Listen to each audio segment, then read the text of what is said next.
Hi, it's Dave. Welcome. Today I'm joined by James Douma, an AI expert, a frequent guest on my channel. And today we're going to be diving into Tesla's supercomputer that they're using to train their neural nets. It's called Dojo. And we're going to do a deep dive into this, really kind of examine what it is, what kind of benefits it presents Tesla, what type of performance benefits, and what's the long-term impact on Tesla's kind of autonomous driving and humanoid ambition. So welcome back on the show. James, how are you doing? Great to see you again. Awesome. So James, I'm curious, like, why did you choose kind of Dojo as kind of the first topic to kind of dive deep into, for an interview with me, and kind of in the bigger picture, like, yeah, I mean, why did you choose Dojo over, let's say, the neural nets or the architecture or other parts of AI day that they presented? That's a place to start. Well, I hope that we eventually get around to talking about the other stuff. Dojo is interesting. I think it's going to be a really significant component of what Tesla does if things work out the way Tesla hopes they do and the way that I hope they do. I'm really interested in the stuff that Andre presented, the architectural stuff. A lot of the simulation stuff is really interesting. And of course, the Tesla bot potential is all really interesting also. But the Tesla bot is kind of vague. We already talked about it a little bit. So it's a little bit harder to sort of talk about in concrete terms. The architectural stuff I'm super interested in, but it's going to take more background research to be able to do a good talk about that. It's kind of time consuming to do all the background because there's a lot of papers I wanted to read and understand. And Dojo seems to get a lot of interest from people on, at least in my social media feeds. They seem to be talking more about Dojo than they were talking about anything except the Tesla bot.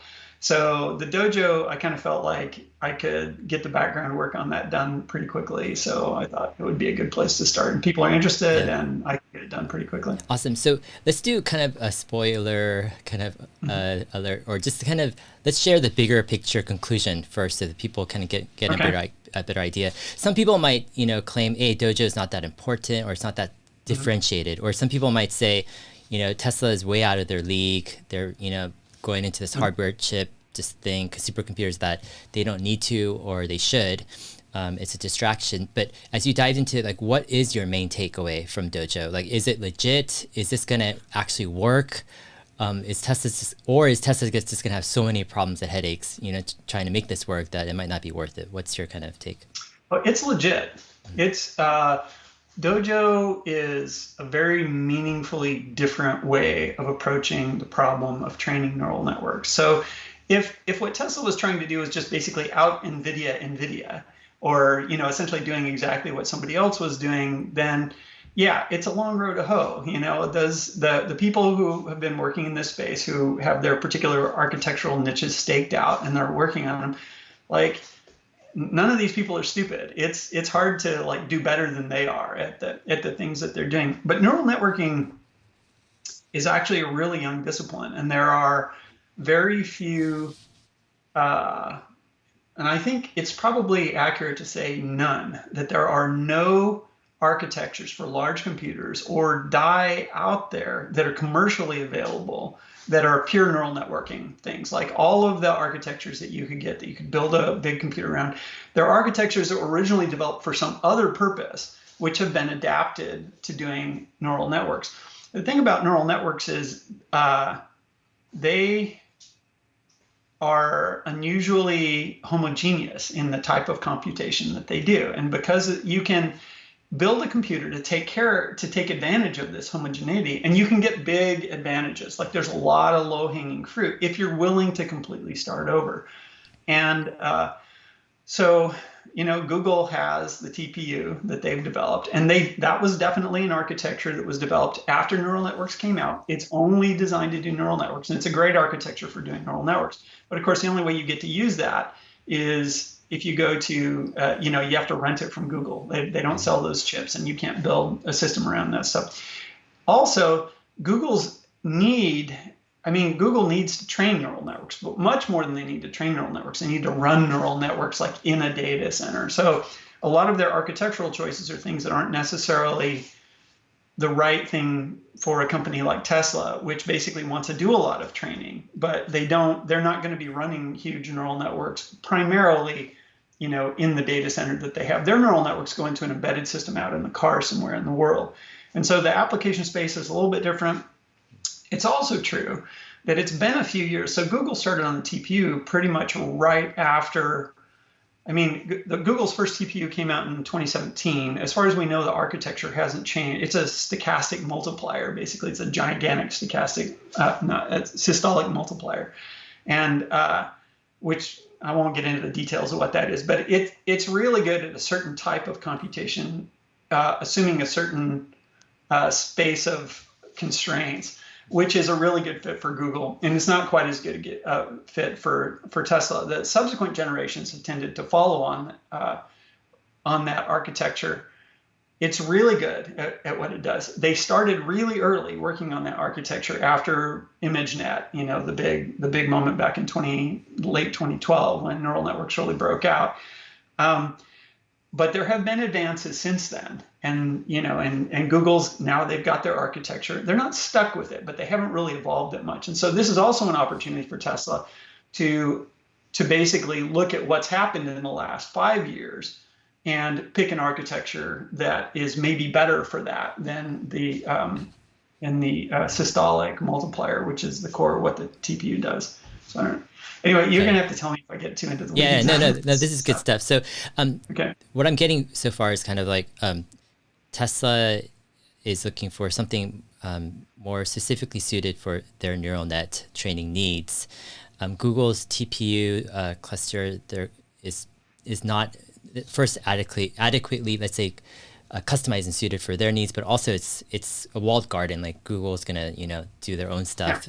They have their own autonomous driving ambitions as well. So Tesla's options, would you say they were limited to kind of using kind of NVIDIA's GPU chips into a supercomputer cluster, or they would have to develop something themselves custom-wise, with...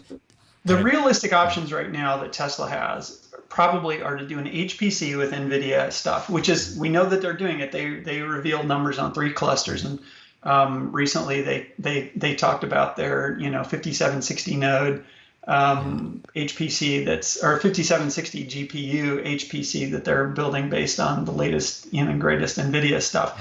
HPC meaning high performance cluster.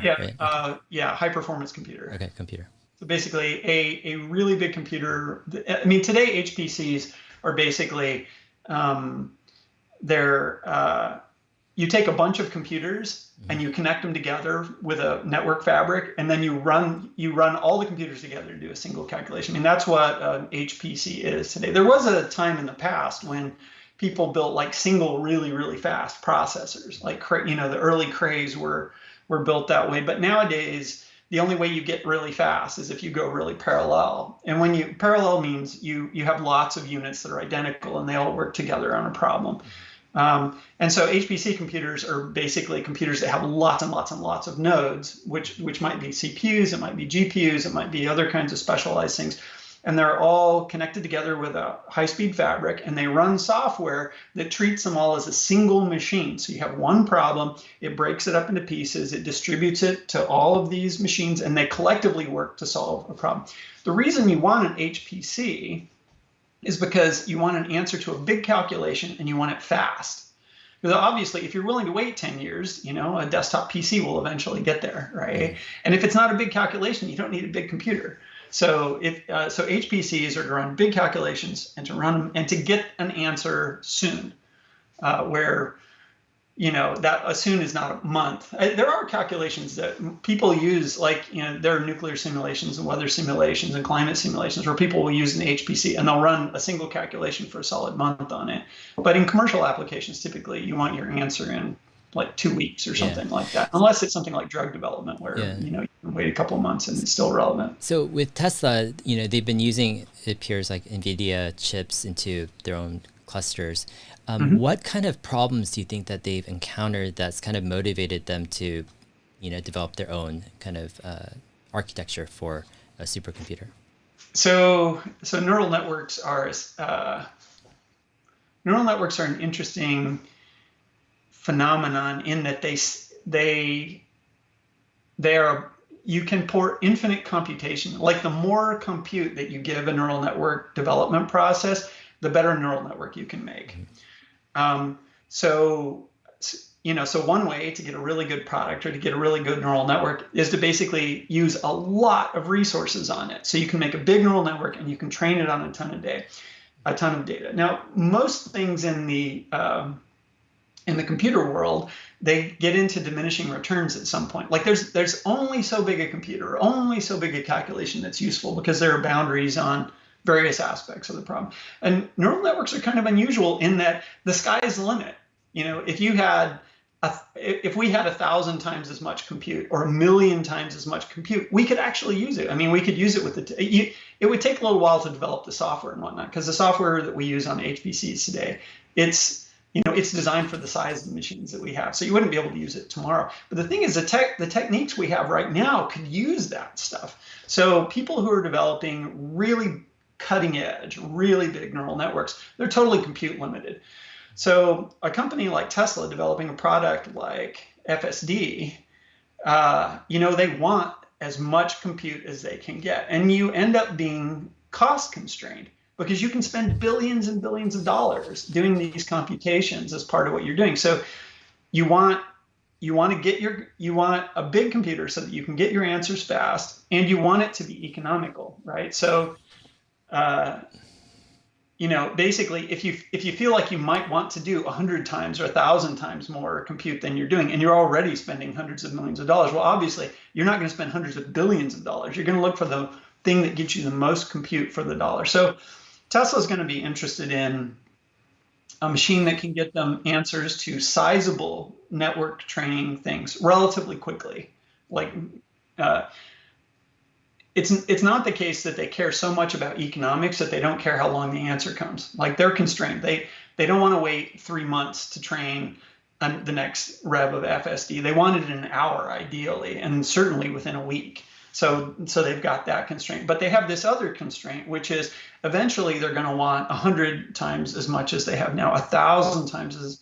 And so they want to get on a track that leads them to, for them, the cheapest compute that they can get. And so this is one of the reasons why you don't necessarily want to go with a cloud service, because the cloud service is charging you some margin on top. I mean, in addition to wanting to control your own destiny, like vertically integrating your data center it's always going to get you a better price. So they naturally want to build their own data centers. I mean, they get better security that way. They're ultimately going to get better economics that way.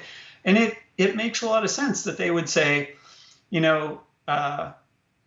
what's preventing computers from getting better at solving this problem for us? And is there something that we can do about that? And I think Dojo is them basically saying they see opportunities to make significant improvements on the way other people are doing this stuff right now and get themselves bigger, faster computers at a cheaper price than they can get by going out and buying what they're doing right now, which is, I mean, the real alternative they have right now is to build a big data center, fill it with super microservers that are full of NVIDIA chips. That's what they're doing right now.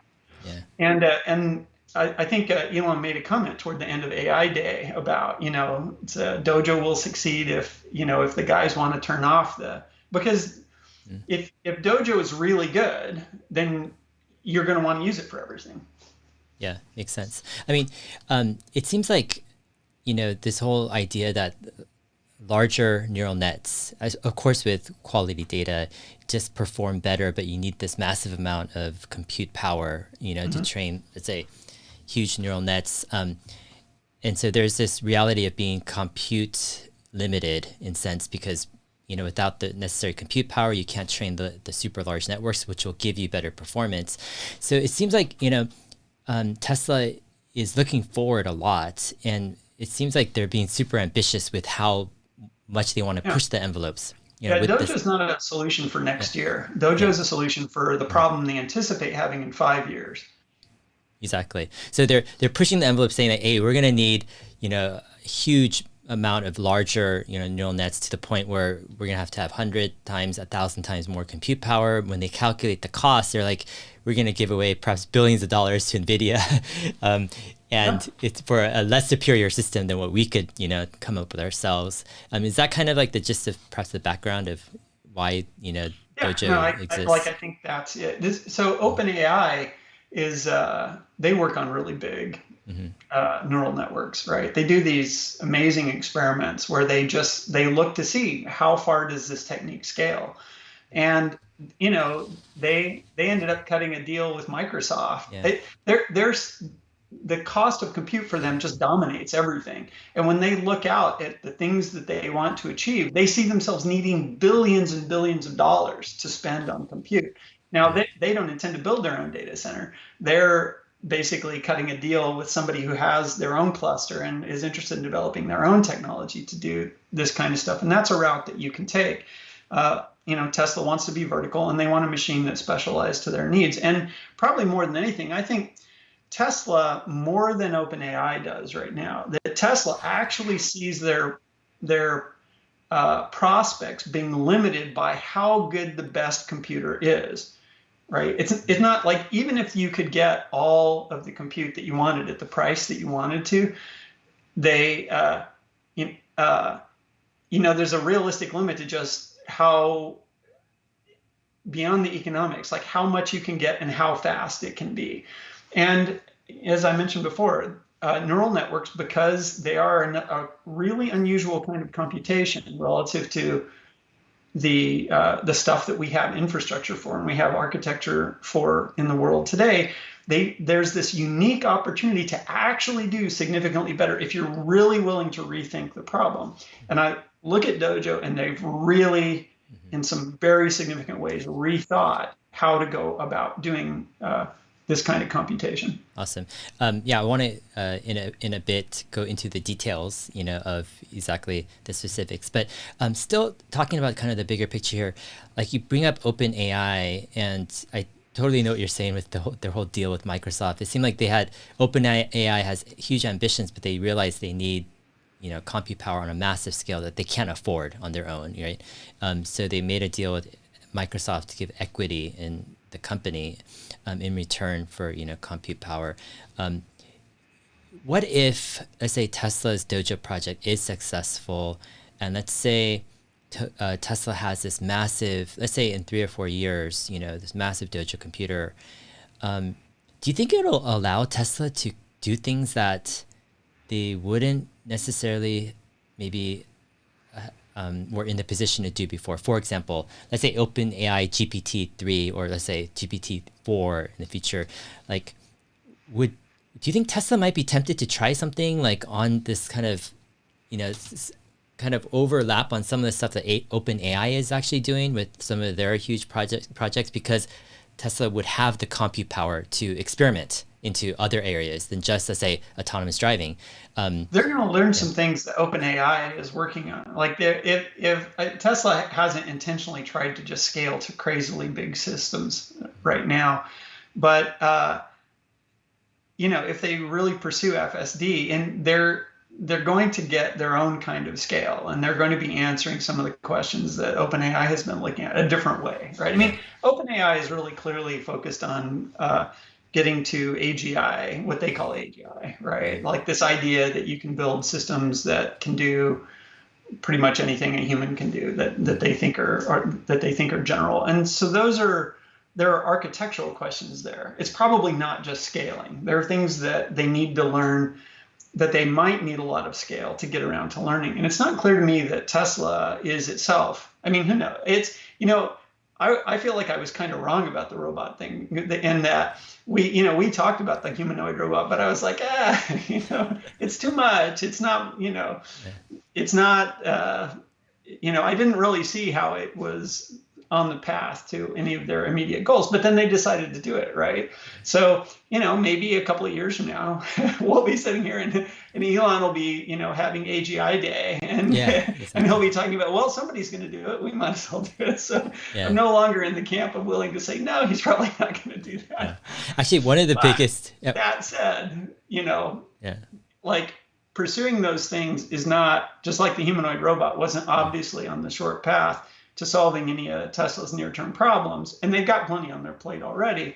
Yeah. I didn't see AGI going there, but maybe they overlap. Or, people have asked this question a couple of times. Well, like, do you think, Dojo would enable Tesla to get into like the, selling compute as a service kind of thing. And I've been a little skeptical about that because there's a lot to compute as a service, like running AWS or running Google Cloud services, which is probably not stuff that Tesla is interested in getting into. Like it's not about just building a big server farm and leasing time on it. There's all these tools and all this management, all this sales and all this customer service that you have to get into. And that's the lion's share of that problem. It's not building a computer. On the other hand, if you were OpenAI, right, and Tesla has this giant computer, which is just made for running really, really enormous neural network models, maybe you want to cut a deal with them to do that kind of stuff, where it's a very specialized kind of cloud compute, which is,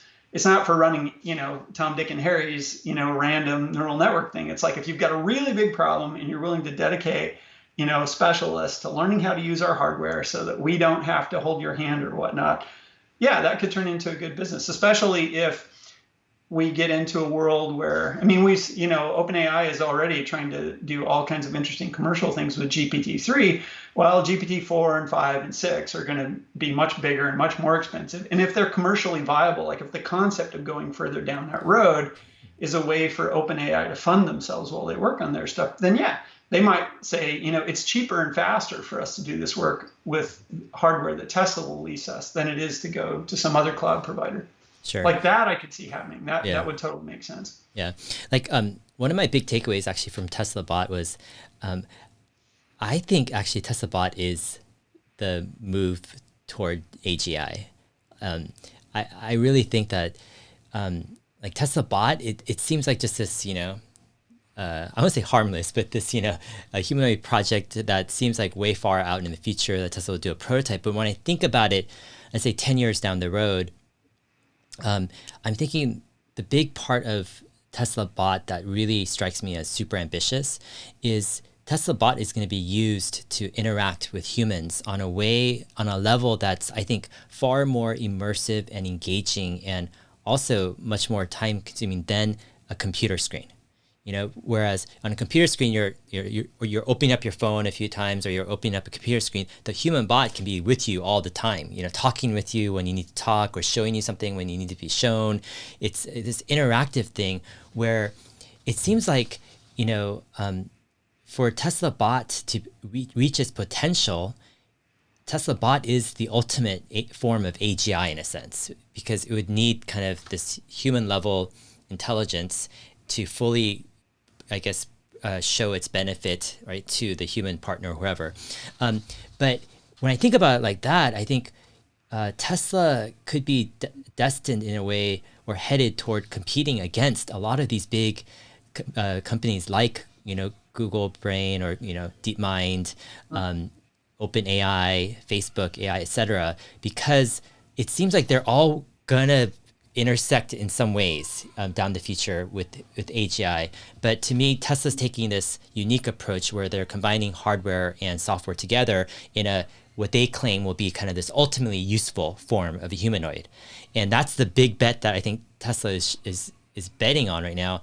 And it's it's quite fascinating to see it happen. I would talk about it a little. So there's definitely this body of thought that suggests that embodiment is somehow very important for the process of becoming intelligent and the ways that having common sense and whatnot about the world and kind of understanding a human perspective on things. And so I would definitely agree that to the extent that that is true, and we don't know to what extent it's true, it might be super critical and it might not matter at all. But there are a lot of people who believe pretty strongly that embodiment is an important component of like learning how to be generally intelligent. I'm going to use that term even though I really hate it. Okay, so Tesla Bot as a vessel for absorbing that experience. Okay, that's great. And if embodiment is important for that kind of stuff, Tesla Bot could definitely be an important component of that kind of stuff. There's having a humanoid form that you can interact with the world in is incredibly useful, right? There's so many things that it allows you to do that you just, it's the most useful shape that you can be for being in a human world. Like if you're going to build a single mechanism and it's going to do a lot of things, the humanoid shape is a really, really good choice for that kind of stuff. So in terms of functional utility, it's a great shape. That said, there are all kinds of other, like if what you want is something to talk to, like your cell phone, your desktop computer, your television, the Siri or whatever sits on your coffee table, those are also good forms in other ways. Like it's not necessarily a big benefit to like be in a physical body in order to have a conversation or to be helpful to people in certain ways. Like help that you're providing to people that's in the form of information, like arguably a cell phone is better. It's always in your pocket, right? So I'm a little reluctant to go to it's the ultimate, kind of shape for serving people. It's a super useful shape for interacting in the physical world, in a world that was designed for humans. I think that's really true. So I would tend to constrain my anticipation in that kind of space. Like, Sure. If you're sad that your puppy died, a robot can hold your hand, right? But it doesn't need to be a robot head that consoles you and talks to you about those kinds of things. So like if we're talking about being a companion, I think the movie Her did a pretty good job of making the case that, like an earpiece can be a great friend, like if what you need is a voice. And I think there's some, there's some point to that that could be a really good form also for a different way.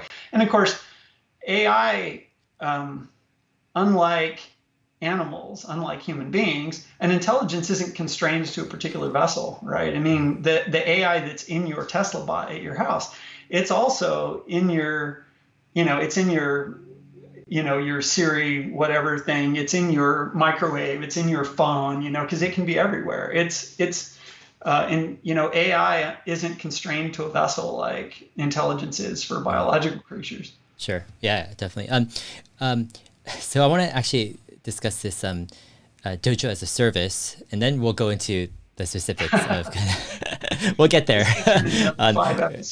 Yeah. So for those watching, James has a bunch of slides and some stuff to share on the specifics of Dojo. But on Dojo as a service, so one idea I was having today was, of course there are a lot of things obviously to do Dojo as a service. You need all sorts of, supporting infrastructure and systems, and it's probably a monster to come up with a service like that. But one of the issues is the scale, meaning for Tesla to have a Dojo kind of cluster and to meet all their needs, it's gonna cost more than if, for example, they actually had perhaps 10 times or 100 times more capacity than they need that they could actually sell as a service.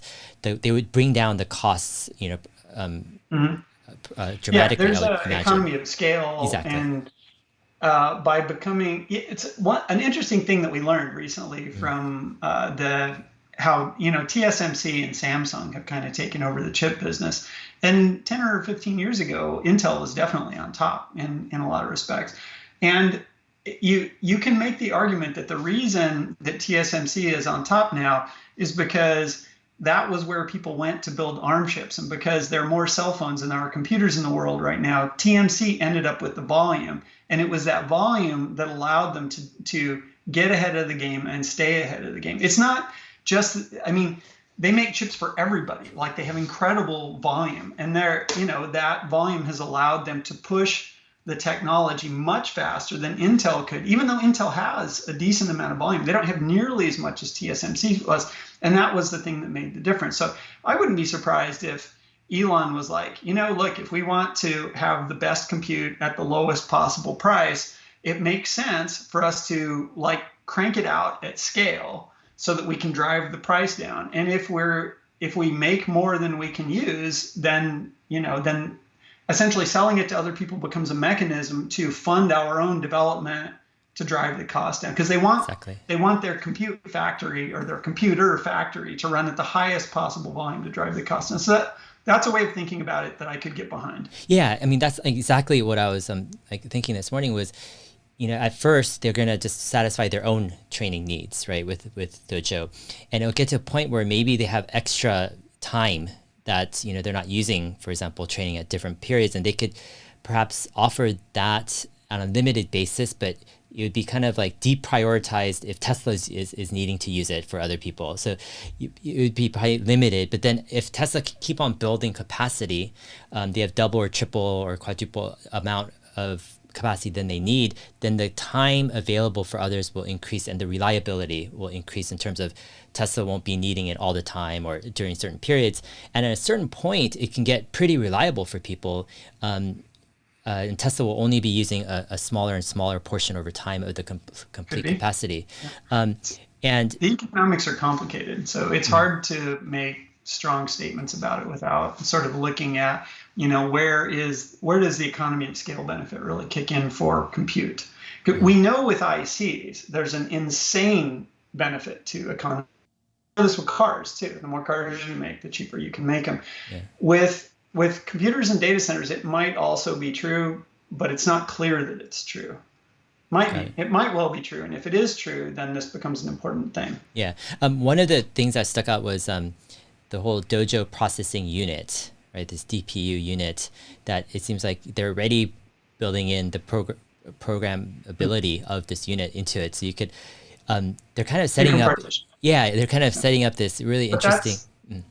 So it's like HPCs are always built with a lot of partitionability because they're big, expensive machines, and sometimes you have calculations that you want to run that take the whole machine. But most of the time, what you want to run is a bunch of different jobs that don't take the whole machine. So it's HPCs, it's part and parcel of the way that they get built and operated, that they are partitionable so that they can run lots of jobs for different people. So that, because they're big, expensive machines, you want to get your money's worth. You want to keep them busy. So you want to be able to run medium-sized jobs, small jobs, big jobs, and super huge jobs. And you want to be able to run a mix of those. So, I like how visually partitionable the Dojo, the fabric is that they have. They built it so it tiles, and you just basically take strips of tiles and you break those out into individual compute nodes, and then you run computations on a chunk of this. And it's really easy to look at that and see how, if I had 25 jobs and they were these different sizes or whatnot, if I run these 5 first and then these other 3 and then these 6 after that I can keep the machine busy. You can schedule the machine up that way and have this very kind of fluid adjustability for the amount of compute that you're going to allocate to any particular process. Yeah, definitely. It's one. The other thought I had this morning also was Tesla is so ambitious with their vertical integration regarding AI, where they're doing it seems like from A to Z, like they're getting the data themselves, they're getting, they're making their neural nets themselves, they're building all the tooling, mostly themselves. They're getting the training, computers themselves, or actually, and the hardware chips inside the hardware, right, as well. The supercomputer training, not just the chips, the hardware, but also the software that it takes to build, pull all that together. And it just seems like this complete integration is really fascinating to watch when it's not necessarily what Tesla was as a company 5 years ago, like, Tesla as a so-called car company, an EV company. It seems like this is like they're really pushing the envelope on hardware and software and neural nets and AI in a way that they've almost transformed, the identity of Tesla in some ways. Sure, they still make cars and are a car company, but they've almost built this entire separate company, with AI, hardware, software experience over the years. And it's largely, I don't say largely, but for the general public, it's kind of gone unseen. They just look at Tesla as this car company. Yeah, but that's what gets the attention, right? Yeah. In public. Yeah, it is not, I'm a big fan of neural networks in particular in compute, especially as a way to, bring to reality a lot of things that I think people really want that have seemed like dreams for a really long time. They're like, because I think the potential for artificial intelligence, especially deep neural networks, are so profound. Like, I find it really easy to believe personally that 50 years from now, we remember Tesla as an AI company, right? And that, Amazon, the consumer-facing version of Amazon, it's still, it's a store, and it's a truck that comes and brings you your groceries, right? But in the business world, Amazon is this juggernaut of compute too, and their disruption of the retail business is certainly nothing to sneeze at, but they've had equally large an impact in commercializing sort of this, compute as a service thing. I think, and I wouldn't be surprised if, 50 years from now, like that's the thing Amazon gets remembered for, and not the grocery stuff. They're really important economic things, and they've got great legs, and we're just starting to see the potential of these things. Yeah, definitely. James, let's go ahead and let's dive into the specifics. The slides of Dojo, and maybe we can get some different technical kind of insights and understanding on this stuff. Okay. I'm going to switch to the slide view. Yeah, go for it. Okay, let's see if I can flip these around. Yeah, okay. So as we talked about, we could just walk through these slides. I got, okay, so let's start talking about this slide. So on this slide, what Ganesh is showing us is what he's calling a compute plane. So clusters, so HPCs today, the main way that HPCs get built is you have a bunch of compute nodes, and you connect them together with a network. Inside the compute node, a compute node would be like a server size rack, which would, it'd be a box about this big or something like that. And it goes in a rack, and it's kind of a unit of compute. And then you have a network, usually an optical fiber network, that connects these things together. Because most HPCs work on a wide variety of problems, they need a network that allows data to move fairly efficiently from pretty much any computer to pretty much any other computer. So they have a distribution system that's basically designed so that you can take, a bunch of machines that are maybe in the same rack together, and you can have them work together on a problem.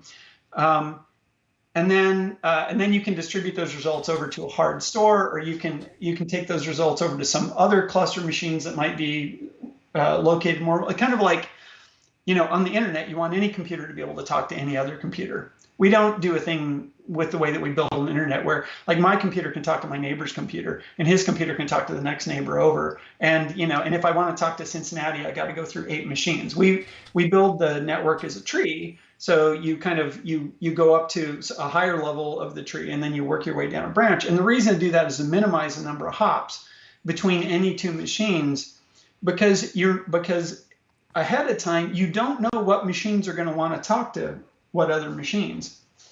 So that's the way most HPCs get built today. The nodes that go in the data center are connected to a network, which is kind of like the internet in the sense that they don't heavily prioritize. Like they don't try really hard to have really good connections to the guy next to them, and they're willing to sacrifice having good connections across the data center. They pretty evenly prioritize everything, and that leads to a certain kind of structure that you have, and it leads to a system that's very flexible in that it can do lots of different things pretty well. Now, in the case of Tesla, they don't care about any of that stuff, at least not for the compute fabric. Now, the compute fabric, it's not all of Dojo, but it's the heart of Dojo. It's the core of Dojo. And the design principle of Dojo is illustrated in this diagram that we have right here. You notice that the squares, each of these squares has really good connections to the adjacent squares, but those are all the connections it has. If you want to send data from an outside system to some square here in the middle, it's got to go through a bunch of intermediaries on the way. So you don't get to go to any node in one hop, not easily. Anyway, you've got to pass through a bunch of other nodes, and then so it takes bandwidth from a bunch of other things. But if you come up with a problem, if you can structure your problem so it's like automobiles moving down an assembly line, this is great because each one of those nodes does part of the problem, and you pass the car along. The reason that you get a big benefit from this is that all of these nodes, they can all be talking at the same time because they're not sharing their connection. Like on an internet type network, if you and your neighbor's neighbor are all trying to, BitTorrent something at the same time, it's got to slow down because there's only so much bandwidth out of your network. In this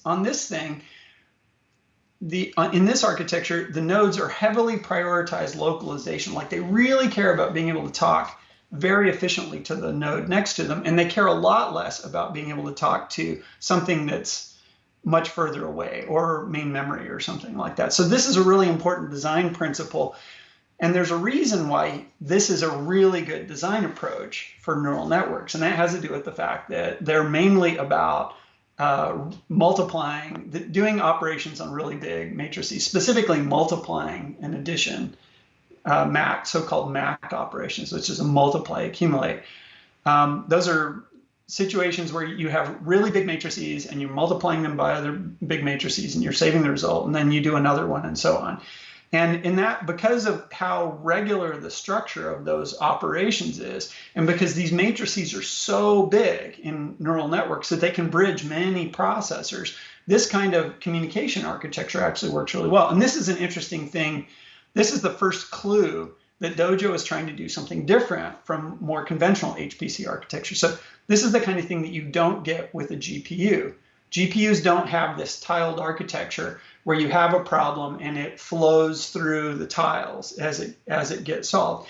GPUs are composed of lots of processors, but all of those processors work on a problem that they fetch from main memory. And they can talk to each other, and they do talk to each other, but the most important bit of communication that nodes in a GPU does is to the outside world or to the local memory inside the GPU. It's not to the guys that are immediately adjacent to them. And so this is kind of an example of where, taking a fresh sheet approach at building a processor for doing neural networks, you can design something, you can choose architectural elements that are a really, really good fit for this particular problem, even though they make your system a lot less general. Like there are all kinds of things that Dojo isn't going to do very well, but it's going to do neural networks really, really well. Got it.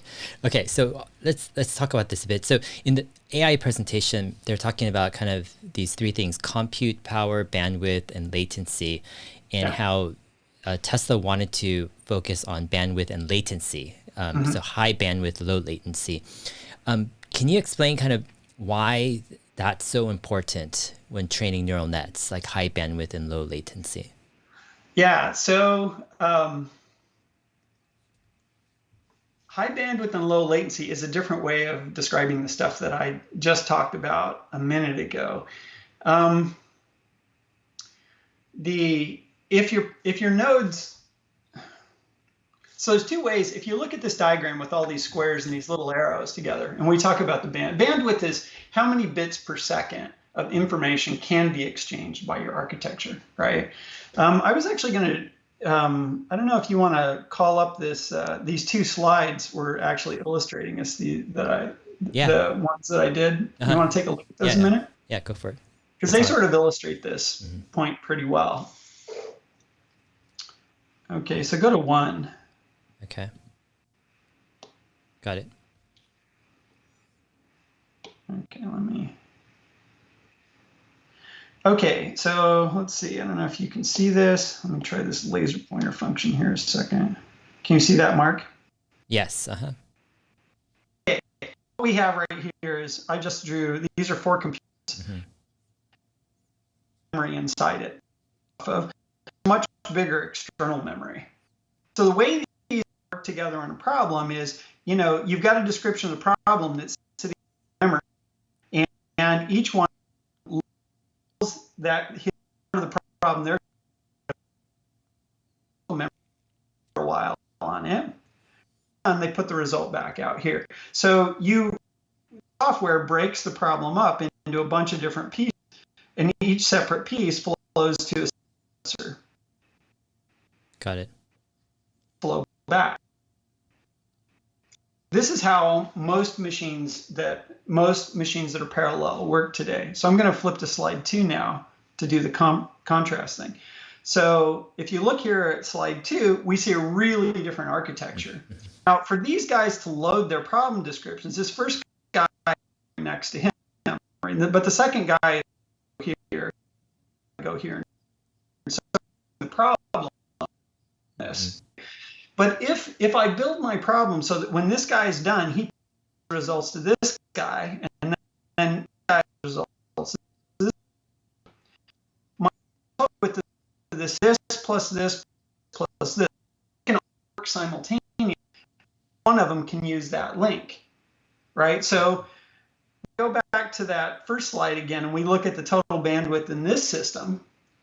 All of these guys, whoops, that was the wrong one to hit. All of these guys are sharing one communication medium, right? So the system is this width because only one of them can talk at a time. And each of these guys uses it sequentially. So the thing with this one link is that link.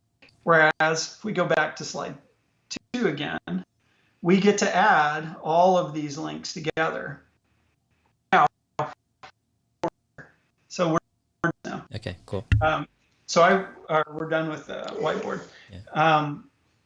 So I've just drawn 4 links on this particular thing. So the difference between being able to use one of those links at a time and being able to use all 4 is only a factor of 2.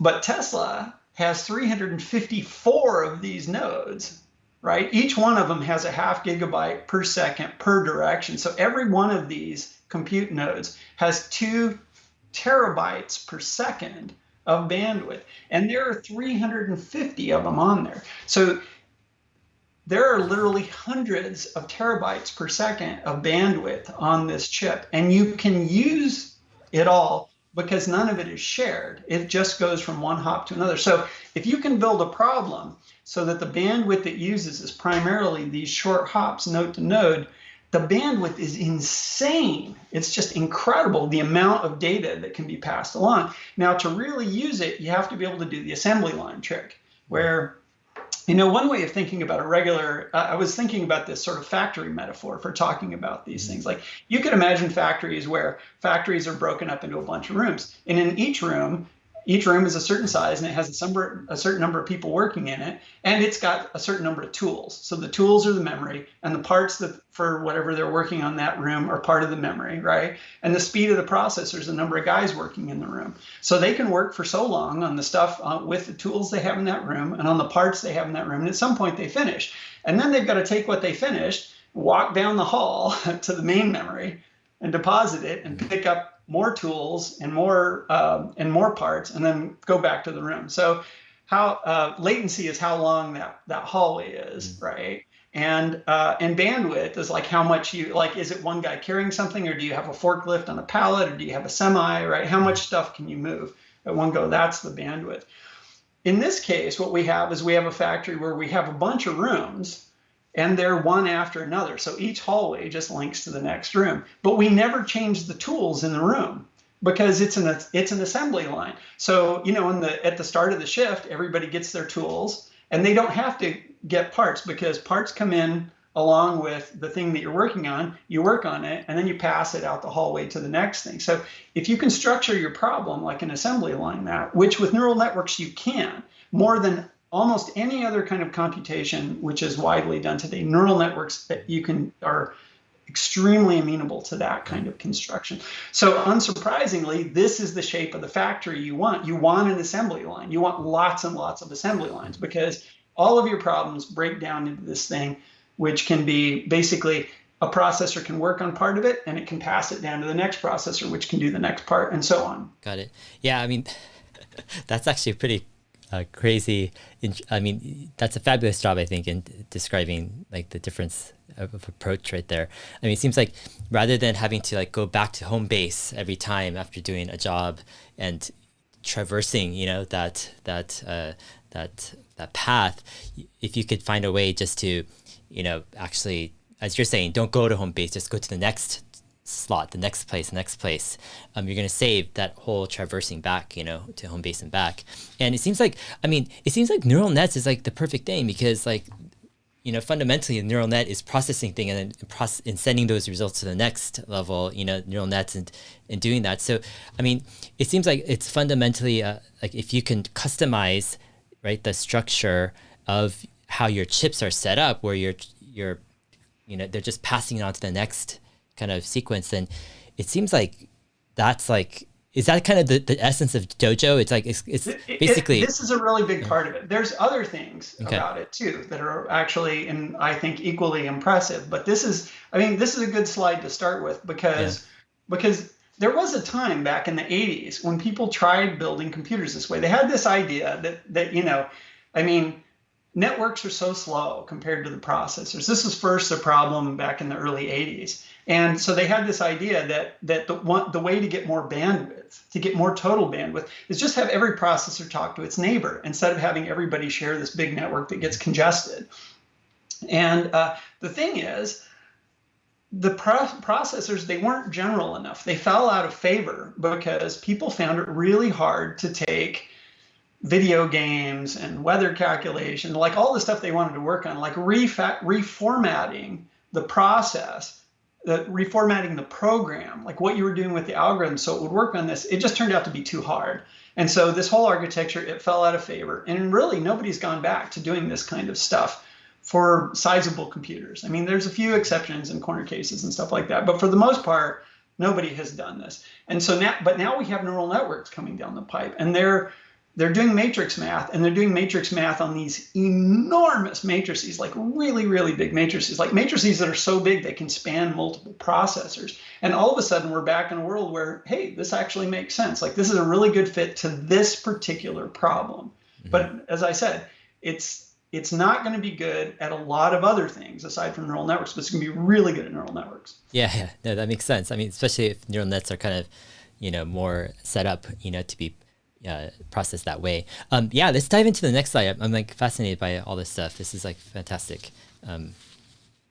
Okay, so now we're talking about a single node. So just to kind of recap, Dojo it's a node on a D1 chip, and there's 354 of these nodes on a D1 chip, and they're actually in an array, which is like 18 nodes by 20 nodes. There's a total of 360 total nodes, but 6 of the nodes are removed for something having to do with networking. Like, I don't know exactly what the details are, but so they end up with 354 functional nodes on this. Then, 5 chips go inside a tile, and then there are 120 tiles total in 10 cabinets, which forms two full sets of. Isn't it 25 chips on one tile? There's 25 chips on a tile. Did I say something different? I think you said 5, but yeah, 25. Okay. Yeah, it's 25. It's a 5 by 5 rectangular grid. Mm-hmm. So all this stuff goes up in these sort of rectangular subunits, or square, more or less square subunits. So the nodes themselves, if you looked at we'll see this picture a little bit later, but the individual node, they actually made the node, the design of the node, so that it's a tile. Like once you design a single node, you can literally replicate it across, because the left edge of every node fits just like a puzzle piece into the right edge of the adjacent node. So when they do, this is actually brilliant. When they do the IC design, they just design this one little part, and then they literally make hundreds of copies of it, right? So that makes their mask costs will come way down. Like, this is, in a lot of ways, it's a very easy IC to design because they've made it incredibly regular. So anyway, what we're looking at on this slide is what's in one of these nodes. So this is, this 1.25 meg of SRAM, this is the toolboxes and the local parts for the guys working in this room of the factory. They have, they don't show, there are matrix multipliers. They have 4 matrix multipliers here, these 4 red things. Each one of these is an 8 by 8 matrix multiplier, which I believe it's taking in 8 CFP8, which is basically, it's a 8-bit floating point format. So it takes in an 8 by 8 grid of those. And in a single operation, it can take an 8 by 8 square matrix, multiply it by another 8 by 8 square matrix, And then also do the accumulation on that. So basically, you take matrix A is an 8x8 matrix, matrix B is an 8x8 matrix. The output is a different 8x8 matrix, and you're basically taking the first matrix and the second matrix and multiplying them, and then you're accumulating the result locally. So after this, you can grab another 8x8 matrix and stick it on there, multiply it again, and continue to accumulate the results locally. That's one operation that you could do. And one of the things we know, let's see what I have here. One of the things that we know is that they told us is how fast the compute, that is, this is 1.024 teraops. And if you work out the math, what you find is that they get to that 1.024 teraflops of operation is at 2 gigahertz. It's all 4 of these 8x8 multipliers running continuously. So the inputs and outputs are pipelined. That is, these matrix multipliers are designed so that they can do an operation on every single clock, every single cycle at 2 gigahertz. Like each one does 2 billion cycles per second. And on each one of those cycles, it does the 8x8 multiply and then accumulates the result into a pre-existing 8x8 accumulator matrix. So that the accumulators will be the FP16, this BFP16 format. So when you see them talking about their 1.024 teraops per node, that's multiplying these CFP8s and accumulating the result into a BFP16. So it's a hybrid format. The multiplication occurs in one format. The accumulation happens in a second format. And there's a reason why you want to do that, because of how basically neural networks accumulate errors. Okay, so we've got 4 matrix multipliers. We've got 1.25 megasam of SRAM. Now, neural networks are they're 99%, sometimes a lot more than 99%, just multiplying these giant matrices. But then there's this other 1% of stuff. And if you can't do it, you can't do the neural network. So you have to have some other functionality in the node, which is a lot closer to what a general purpose CPU does, because a lot of it has to do with like figuring out where things are in memory, moving stuff around in memory, and you've got these other sort of vector operations that you want to do. And which might be, for instance, when you do neural networks, a single neuron, you do a multiply accumulate of all the weights times all the inputs in a single neuron. And then you have this nonlinearity you apply, which might be like in the shape of sigmoid, or it might just be this. Neurons basically do this thing where they they get a bunch of inputs.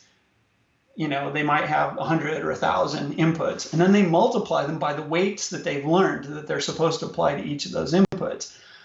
After they do those multiplies, they sum all the results together and they get one number. And then they have a threshold, which is like, if it's bigger than this number, then I'm going to fire, I'm on. And if it's lower than that number, I'm not going to. So that's what we call a nonlinearity. Instead of being a smooth transition, it has a threshold. And once you go over that threshold, the output goes up very quickly. So to do those operations are not just matrix multiplies. There are these other things. You need to be able to do them.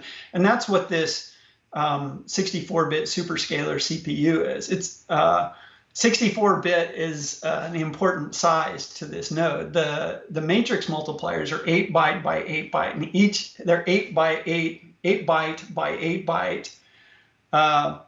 8 bytes, of course, is 64 bits. So the fundamental unit that this processor is designed to handle information in is this 64-bit unit.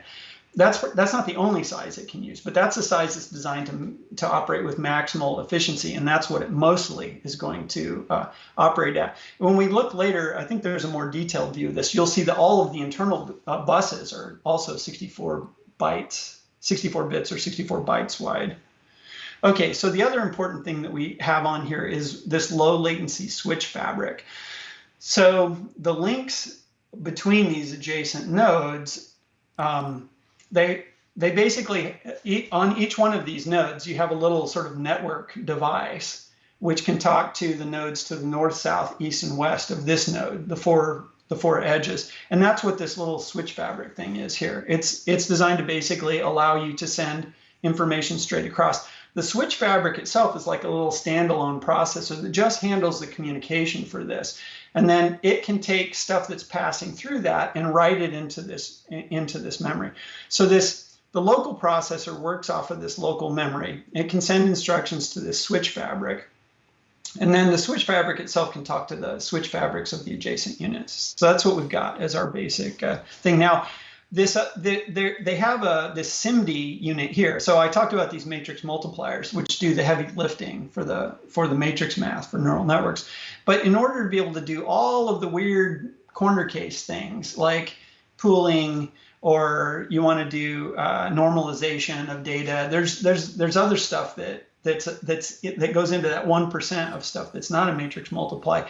And all of those capabilities are built into this other more flexible, more general purpose compute box that they have here in this purple square.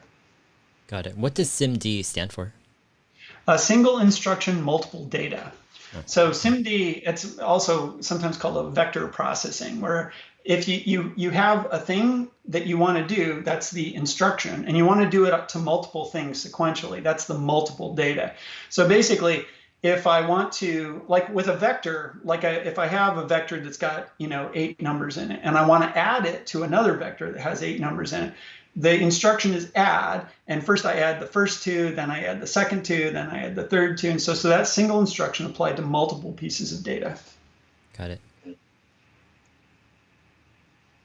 Okay, so this is more detail on the squares that we already saw. And I don't know how much we want to get into on this stuff. It's basically breaking out stuff. So for instance, we see the switch fabric. This is this NOC router that they have here. And they've shown us how big the buses are coming in and out. So you can see there's 128 bytes to the north, 128 bytes. This is the width of the fabric. It's 128 bytes. So I noticed, incidentally, when Tesla uses a capital B in any of these numbers, they're talking about bytes. So this bus, 64 bytes wide, means that it's 256 bits wide, but it's a 64 byte bus. So the connections that run through these, they're 128 bytes. And what we see, this 128 bytes is 64 for the in and 64 for the out. So you can see it's broken up into 2 buses. One bus goes from this to the processor that's above it or to the north of it. This other bus comes from the processor above it down here. Those are each 64 bytes. And so there's a total of 128 bytes. So that's what we get out of these numbers. And then you can see the router itself, it samples the traffic that's going through this network. And then it has 64 bytes that it can write to this local SRAM, or 64 bytes it can read from the local SRAM. And that's how stuff gets from the memory to the network to go out there. And then these components, they're just basic, this is a superscalar in order CPU, which, what's the right way to describe this? Okay, a lot of modern CPUs, like pretty much anything that you're going to use in your iPhone or a computer, they do out of order execution. So they're capable of fetching a big block of instructions all at once. Like the processor in your phone or your PC, it goes to the memory and it might fetch 500 instructions. And it pulls those 500 instructions in and it drops them into this pipeline thing that looks to see which ones can be done in parallel. Like in theory, like conceptually, those instructions, that program runs as if the first instruction occurs and then gets its result, and then the second instruction occurs and gets its result, and so on. But in modern processors, if you try to do one thing after another, it takes too long. So they've got these very sophisticated systems that basically look at a whole string of instructions in one chunk, and they figure out which ones can be done together. Because maybe the first, second, and third instruction don't depend on each other. So you can run them together, so that's an out of order thing. An in order is a much simpler, basic architecture for building a system. You can get them to run really fast if you write the compiler to do it, but they don't run as fast. You don't get as much work out of them as you get out of as you would get out of an out of order processor, but they're dramatically simpler. So what Tesla's basically telling us here is they built a simple processor that's wide and it has a high clock rate. It runs at 2 gigahertz, but they're not getting too fancy. They're going to keep the compiler relatively simple. And and it's got a wide bus capability. So it fetches data in pretty big chunks. But it's not doing a lot of really fancy stuff. You'll see it's gotten a local cache. They're not trying to do anything really complicated with this. They want a relatively simple processor that handles big chunks of data and does relatively simple things with it. And the superscaler, I mean, Ganesh listed a bunch of things, like they've got a list parser engine and a gather engine. So one of the challenges in neural networks is that a lot of times to get a matrix or to get some operations to fit on your hardware, well, you want to arrange them a certain way in memory. So that when it's kind of like, we were talking about the analogy of building something like a car on a production line. All your wheels come in one bunch, and maybe you want to distribute the wheels, into different stages, or different parts you want to end up in different places in the production line. So the order that you want to feed things to your processing isn't necessarily the order that it comes in the door. And these list parsers and gather engines, they're basically so that memory, like either tools or parts for what you're doing can come in the door, and then they get rearranged into whatever sequence or arrangement is most efficient for your compute units. And this all gets done in hardware. So instead of the processor, iterating a bunch of for loops, moving one byte at a time to, say, transpose a matrix because you want to transpose it before you feed it into the next operation, they have a piece of hardware that can do the transpose in place in memory. Okay. Am I getting too in the weeds? No, that's okay. Yeah. Why don't we move on to the next I love slide. this stuff. Okay, and then we see the 4 matrix multipliers down here. We see they have a vector scheduler, and so this vector scheduler is another thing where the data that comes out of here isn't necessarily in the order that you want it to be. And some kinds of operations, what you actually want to do a thing where you feed data into, like when you do the systolic thing, like what Google is doing in their TPUs, you actually do a thing where you have a bunch of vectors that you want to feed into a system, but you want to skew them by 45 degrees. So first you feed number 1 from the first. You feed the first element from the first vector, and then on the next clock you feed the second element from the first vector and the first element from the second vector, and so on. So you skew it as you slide it through. There's a trick that you can do if you want to multiply 2 matrices, where you take 2 matrices, you skew them at opposite 45-degree angles, and then you can run them like a punch tape through a multiplier, and you get to do a clock on every single cycle, and the results just come out like a ticker tape out the other end of it.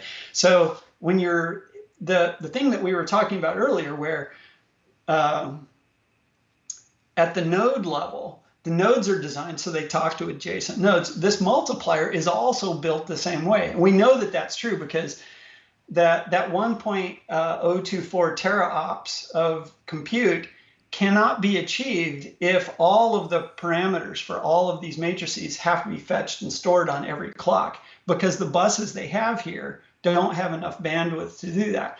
Because we know they don't have enough bandwidth and they're claiming this high processing rate, we know that the matrix multiplier itself is inside the matrix multiplier. It's doing the same trick where you've got a matrix multiplier. You put both matrices in to start.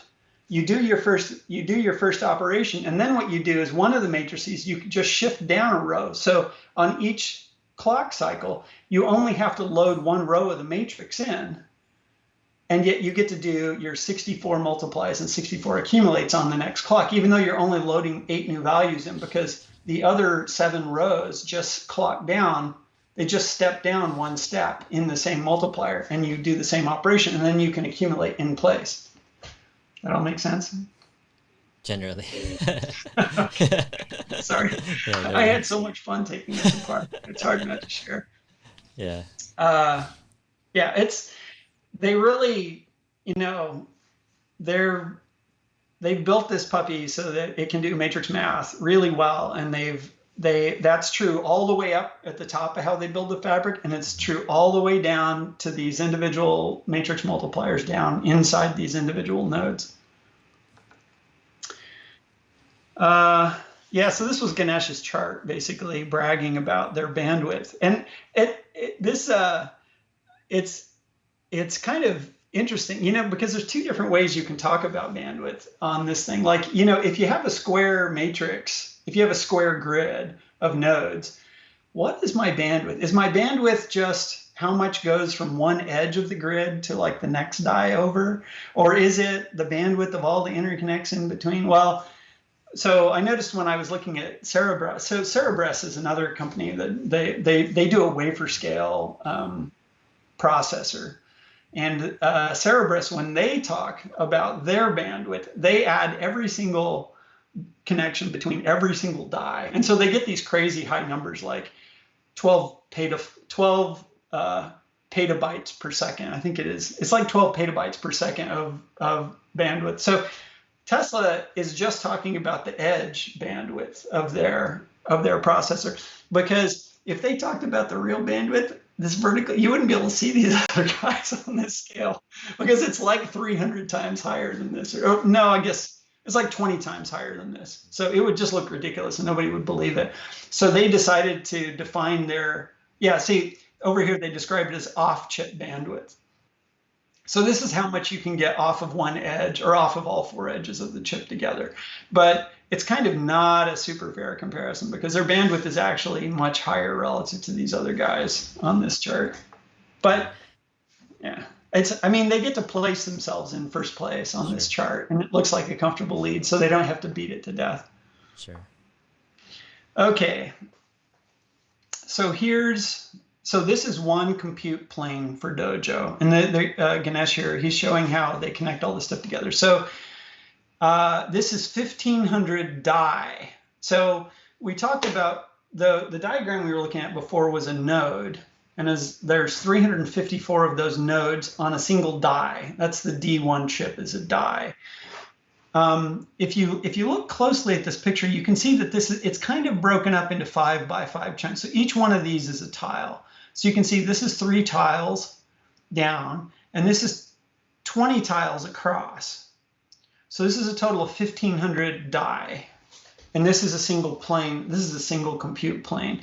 So this grid style arrangement of nodes, when you get, so on chip, if you look at all of the computation that's traversing laterally, say just toward the east on one of these die, when you get to the edge of the chip, on the chip, they have 10 terabytes per second that they are transferring. When they go off chip, they use, unfortunately, when you can communicate a lot faster on chip than you can off chip. The thing about going off chip is, the wires and transistors and stuff on these die are 7 nanometers. They're unbelievably, they're like so small you can count the atoms in the transistor, right? So when you go off the chip, you have to go through a solder ball, right? Like you have to go to this giant pad, and you have to go through a solder ball, and then you have to go down to the wafer that the die is mounted on, and then you have to go through this long wire, which is like, which is huge. It's like astronomically huger than the transistors. And then you have to go through, you have to enter the next die through another ball, and all of these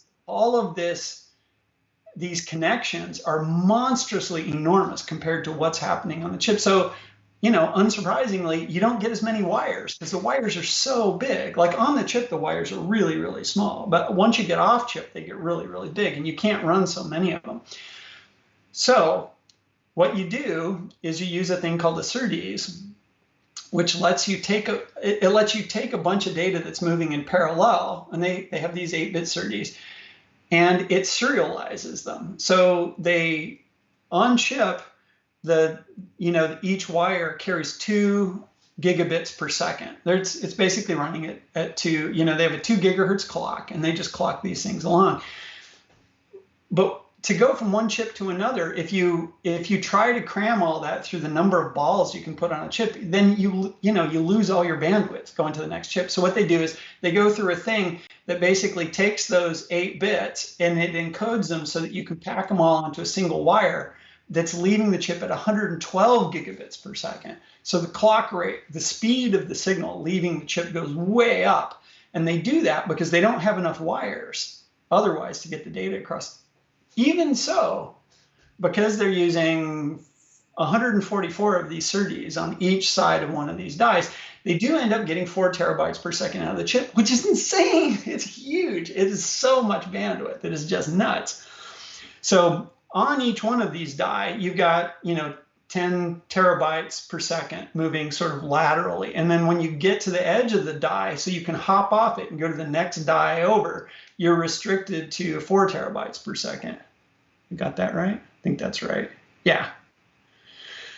Now, when they get to the edge of a tile, there's 5 by 5 of these in a single tile, they have to slow down even more, right? Because as big as the wire is that runs between 2 die, that is tiny compared to the connection that has to leave the tile, and go into an optical fiber or something and go all the way over to the next tile and keep going. So even though they have, basically they have 5 of these chips on each side of the tile, and they've got 4 terabytes per second coming out of each one of the die on that edge. So that's a total of 20 terabytes per second that's coming out the edge of the tile, the die of the tile. But they don't have enough bandwidth to send that to the next tile. Once again, they have to use, they build a bunch of electronics to basically convert the signal into a format where they can stick it in an optical fiber or a cable and send it to the next thing. And that costs them a lot of bandwidth.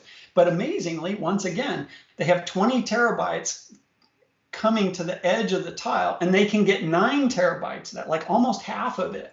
They're actually managing to move over to the next tile. So we have an architecture where the nodes can talk as fast as they want to each other on the same die. When you get to the edge of the die, you lose a little more than half of your bandwidth, right? Because you've got 10 terabytes and you got 4 going out. So 40% of your bandwidth makes it to the next die. And when you get to the edge of the tile, you lose a little more than 50% because you go from 20 terabytes to 9 terabytes. So you can see that because of these bandwidth constraints between the die and then between the tiles, when you structure a job to run on this, ideally you want to try to make it fit in a single die if you can, and if you can't, make it fit in a single tile because you get so much more bandwidth on there. As soon as you go out of a tile over to the next tile over, you lose another 40%. Now that said, they're losing a factor of 2 more or less at each one of these stages. And something to keep in mind is that regular HPCs lose a factor of 10, right? So even though this Dojo fabric is definitely encouraging you to keep stuff in a single tile, if you have a job that's big enough that it can't all run in one tile and it's got to straddle 2 tiles, okay, you get a factor of 2 reduction for the chunks of the data that have to move between the tiles, but it's only a factor of 2, right? It's not a factor of 10. So when you build a job, when you structure a job to run on this, there's a penalty for being bigger than a tile or bigger than a die, but it's not that huge a penalty. Like a factor of 2 is kind of tolerable if it makes some other aspect of the problem a lot better. In a more conventional HPC, it's frequently a factor of 10. Like Cerebras has a die that has an insane amount of on-chip bandwidth, but they have 1,200 gigabit Ethernet connection. So that's the total bandwidth that they have off of that die. So let's see, that's say 10, 12 gigabytes. So it's 144 gigabytes per second that they can get off of that chip. So Cerebras, like if you had to go off of a Cerebras die, which is a Cerebras die has roughly the computation of a single tile. But say that you wanted to build a exascale computer with the Cerebras chips. Now, I'm not beating up Cerebras, right? I'm illustrating a thing Tesla decided to do when they built Dojo and the implications of that thing. So the thing that I'm talking about is they focused really hard on high bandwidth. This is one of the points that you asked me about in Ganesh's talk. They really, really care about bandwidth, and they've really worked hard to get the bandwidth up really, really high. And just to show you by comparison, we have Cerebras, who's got, their on-chip bandwidth is roughly comparable to Tesla. So you can imagine at the edge of one of their die, at the edge of one of their tiles, they probably have something like, they've got that 20 terabytes per second or something. And then they hit that interface. And when they leave, they've got 144 divided by 4 or what is that, 72? They've got 36 gigabytes. So they've just lost 1,000x, like 99.9% of their bandwidth has gone away.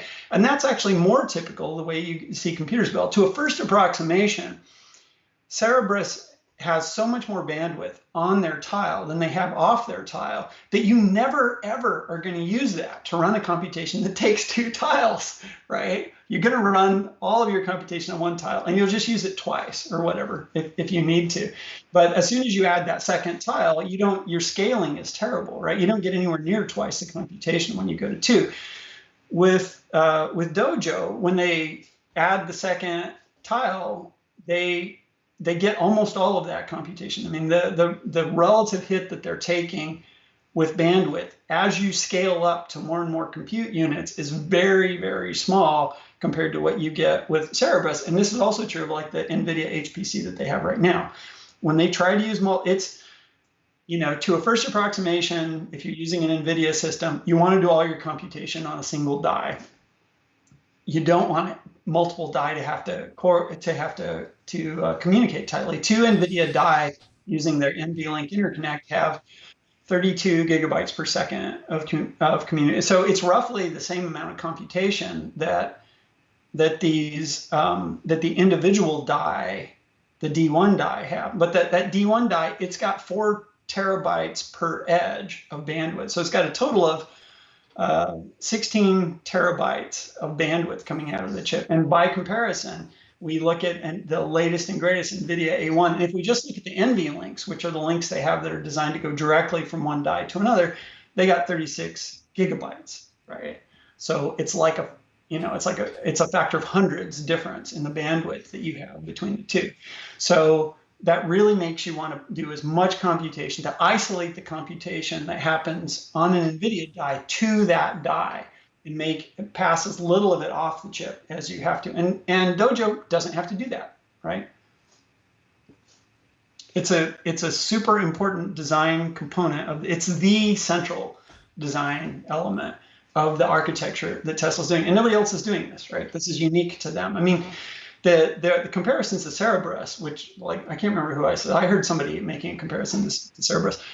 It's an interesting comparison, but Cerberus can't put 50 of their wafers in a system and get 50x scaling of the compute that they have on a single wafer. Not even remotely. It's a single wafer computer. The Cerberus thing is, and Dojo is definitely not that. You don't get quite as much coupling between tiles as you get within tiles, but you get really good coupling. Okay, looking at this slide, can you see the pointer I have here in this window? Yeah. Okay, so these are the individual die broken into in groups of 5 for tiles. So there's 20 tiles across. So this is 10 cabinets, right, with 2 tiles in each of 10 cabinets. I assume they talked about doing 2. And then a single Dojo system will have 2 of these planes. Probably the upper trays all connect to each other all the way across, and then the lower trays connect. So this is 1,500 die, and then there would be another 1,500 die in the bottom fabric.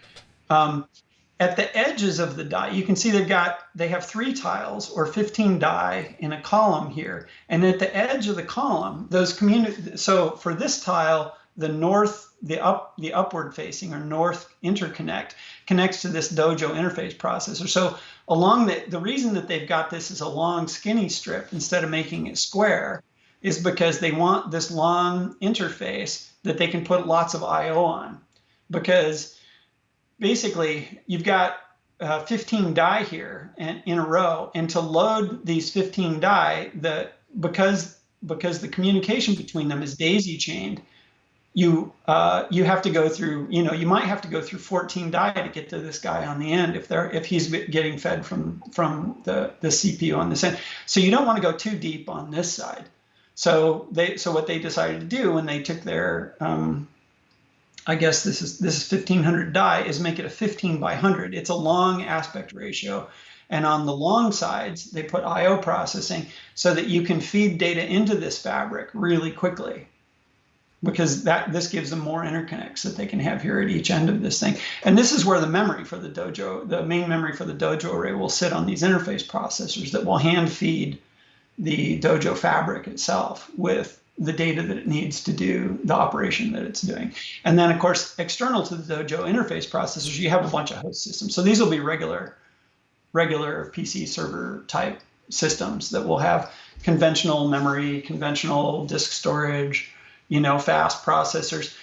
These things will pre-sort all of the stuff, put together the instructions that are necessary, hand it off to the Dojo interface processors, which might reorder it and then feed it directly into the fabric. So that's what we're looking at here. One plane, 1,500 dies. I think this is 15, I forget how many processors. Oh, this is 500,000 cores. I think that was the number Ganesh came up with. Yeah, that sounds about right. 350 times 1,500.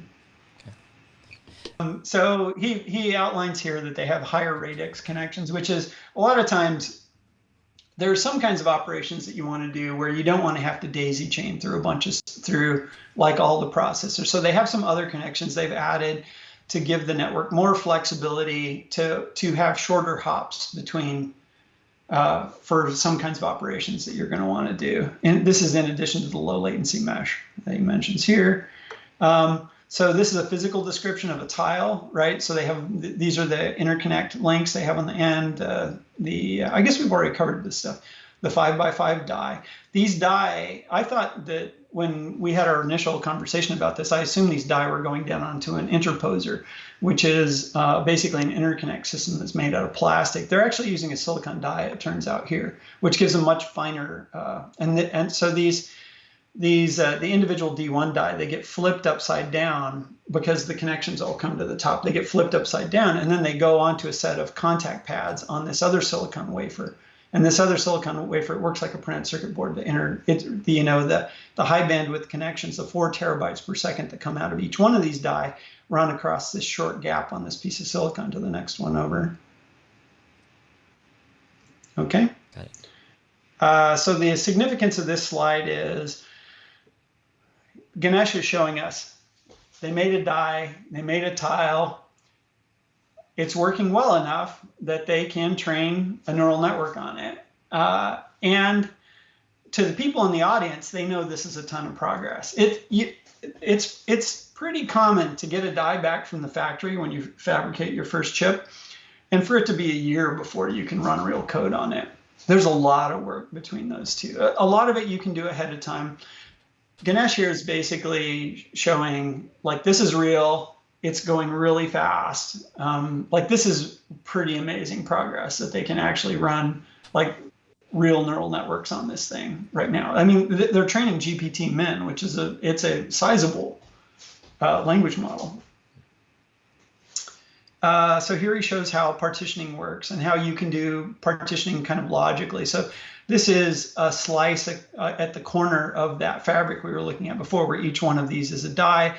You can see that they have dedicated memory for each one of these die. So each one of these columns can be treated as a standalone compute unit with its own memory and its own interface to the host. So when you want to partition the Dojo fabric, you can take a chunk of it, just a column or a group of columns, and you can allocate them to a problem. And so it's a fluid partitioning scheme that runs along the physical boundaries of these die. And I suspect they can probably partition at the node level also, but it's not unlikely that if a job is small enough that you can run it on a node, that you run it on some cluster. You don't need Dojo for it.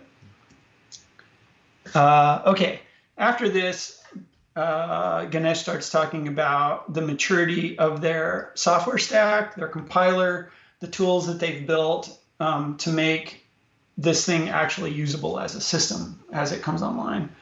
I don't know how much detail you want to get into. There's basically, running one of these systems is complicated. That 1% that's not matrix multiplying, it includes many, many, many flavors of things that you need to be able to do passably well so that they don't become this Achilles heel for your system. And in order to accommodate all of those things, they've built a lot of software to try to map those things onto the hardware as efficiently as they can. And so he's showing various ways that they've built software tools to be able to take a job that they want to do and map it onto the hardware that they have. I'll go fast. This is more of the software stack thing. And this slide is more about showing us the maturity of the software stack that they have right now and the level of ease of use that they aspire to get to. I think later in this thing, he has an example where essentially, they want their software to be able to partition. They want, a neural network developer that wants to train a neural network to be able to just say, I have this device. It's called a Dojo device inside PyTorch, and run your PyTorch description of your neural network kind of directly on Dojo.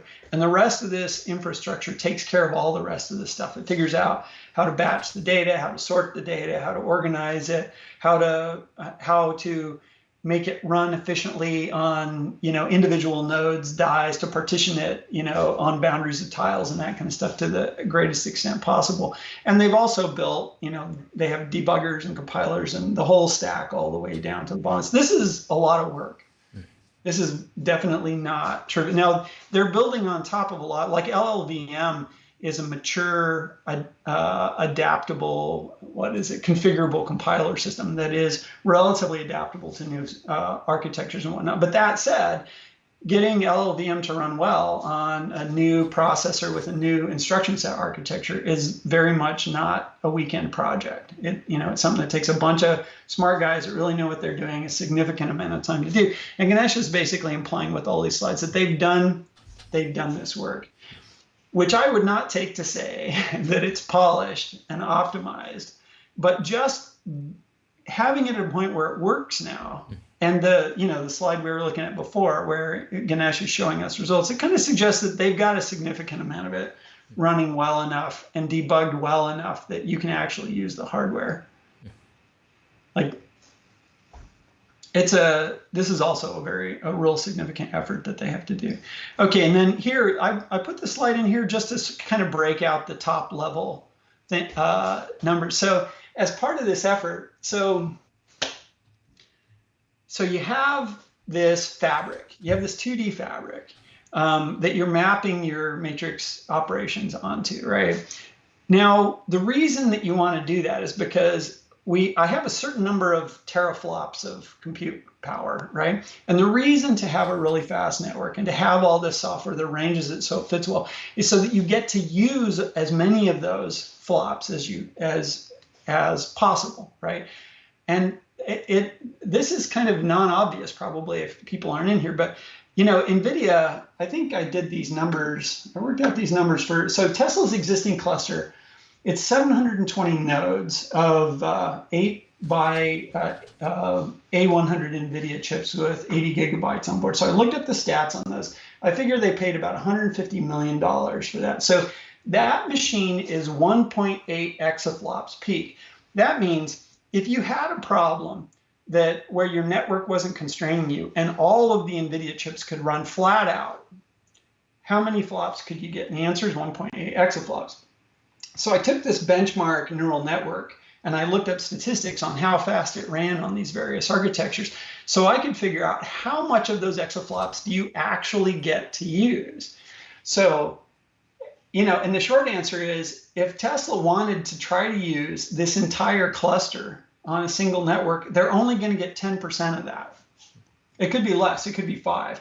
So depending on the problem that you want to run and how big the system is, and these are actual benchmarks run on actual NVIDIA systems that use the same interconnect and the same chips that they've got here. The smaller the number of NVIDIA chips you use and the smaller number of nodes, the easier it is to figure out a good way to partition the problem. The more nodes you use, the harder it is to do it well, and the more network gets involved, and so that slows it down. So if you run just on a single NVIDIA, if you run just on a single box with no external networking, and it's just the GPUs in that box talking to other GPUs in the box, NVIDIA can get about 20% of this peak exaflop rate, of their peak potential speed. So each one of these A100 chips is 312 teraflops potentially. And what you can get if you try to use 8 of them together on the same problem, and this is using data level parallelism, which is by far the easiest kind of parallelism. It's the one that's most amenable to the restrictions that this NVIDIA architecture is applying. If you use that system, you can get in the real world, you can get 20%. So of that 312 teraflops, you're only getting to use 60 teraflops of it. The rest of the time, the system is waiting on latency. It's waiting on bandwidth. It's waiting on all these other things. 80% of your processing you're losing because the network can't keep up. Okay, I worked some basic numbers. Now, there are no benchmarks for Dojo, obviously, that I can get my hands on. But when I worked out, I looked at comparable inference level architectures that are out there, because the TPU is an inference platform which has at the die level, it's got a similar kind of interconnect scheme in terms of like how data moves around adjacent nodes and that kind of stuff. And my best guess is they can get about 80% utilization. In other words, if this, a single exapod here gives them 1 exaflop, and if they have a job which is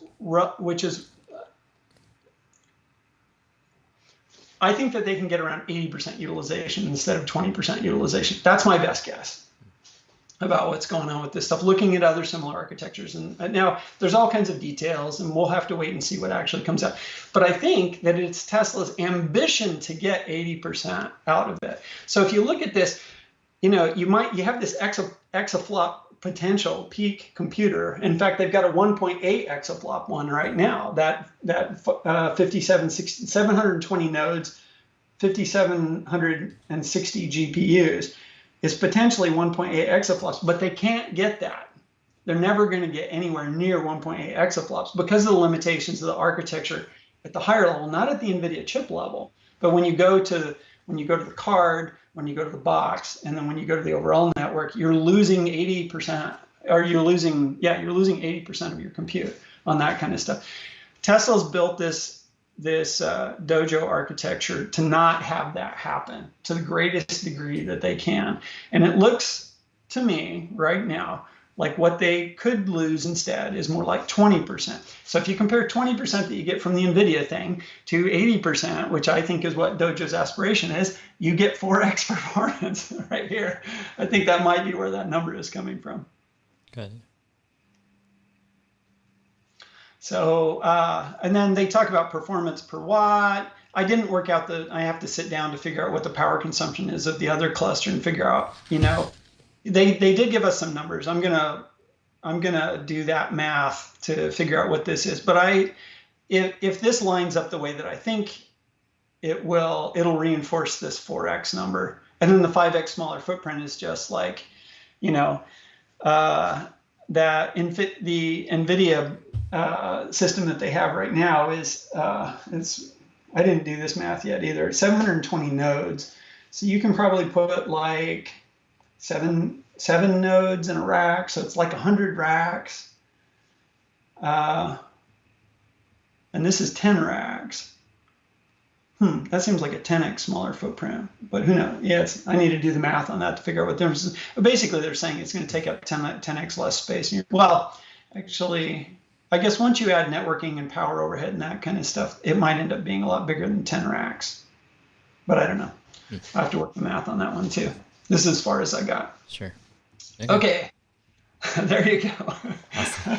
We'll have to see how many people make it to the end of this. Yeah. But that's probably enough technical detail for anybody who's interested in understanding whether or not there's any merit to what Dojo is doing, to at least understand like from what direction Tesla is hoping to come in terms of having something which is different. And this is novel, as I said, like nobody else is.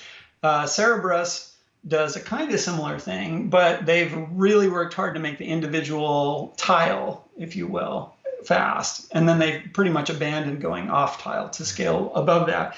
And then most of the rest of the systems out there are, the commercial systems that you can get are all basically just like the NVIDIA things. In fact, they're totally dominated by NVIDIA boxes. There's a few startups which are at various levels of functionality and are promising, but all the ones that I looked at aren't nearly as good as Dojo in terms of any of the metrics that Tesla really cares about. What else was there? And then there's Google's TPUs, which Google's TPUs are probably going to be better at performance per watt because the TPU architecture is optimized to get computation at the minimum power consumption.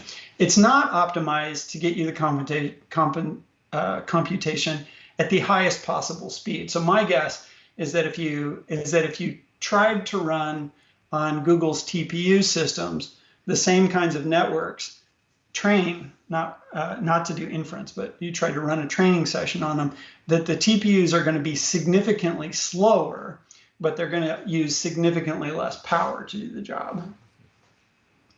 Got it. So one of my big questions is just kind of timeline. So it seems like, this is a huge project. Elon, a year ago, or a little over a year ago, was hoping to be kind of up and running after a year. I mean, they did show kind of like, the basic, thing working. But in terms of like, what do you foresee as the rollout? Like, are they still far off from actually using this in actual training, or do you think in the next 6 to 12 months they'll actually be able to make an HPC like computer and do significant training on it? Man, they're moving so much faster than, like, if you'd asked me, I'm sure if I'd known where they were a year ago and you'd asked me if they would be here by now, because they're moving really fast. I mean, this stuff is happening really quick. You don't get new, HPC computer architectures designed from the chips all the way up. And, like that's a 10-year thing normally, right? That's not a 24-month thing normally. It seems to me like they're moving really fast. If I was going to judge it based on what I think, other companies do, I would say that they would be, 2 years away from like actually running lots of jobs at scale and having this as an economic alternative to the other stuff. But, at Tesla speed, maybe that's 12 months. Yeah. I mean, in your opinion, I don't know. It's so hard to say. In your opinion, like, is this, I want to say pretty much a sure thing, but are you super confident that this is going to actually work, that all the benefits will actually be realized, or do you think there'll be some big challenges?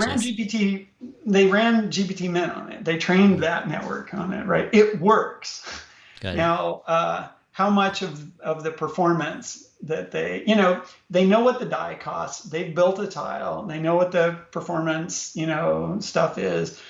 If they've built the compilers, they've already thought through the partitioning problem. Like, can we partition these things? We know the nonlinearities all work. Are they getting the performance that they want?